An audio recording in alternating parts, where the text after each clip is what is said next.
Hi everyone, my name is Emily Kearns, and I'm delighted to invite you to join me and others for a day-long retreat on May 19th called The Body Holds, the Body Heals.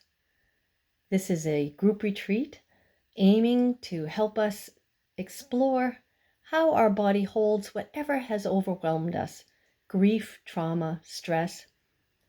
Also, though, to start to relate to our bodies as a resource for calming, for metabolizing, and for integrating whatever we've been holding.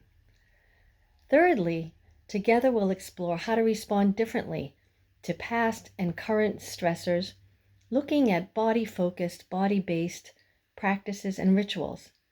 These will include meditation and body scans, art journaling, and it will also include integrating art and nature, meditation, and movement. So whatever you've been holding, your body knows how to start healing. So I look forward to meeting you then and spending the day together. Be well and be in touch. Thank you.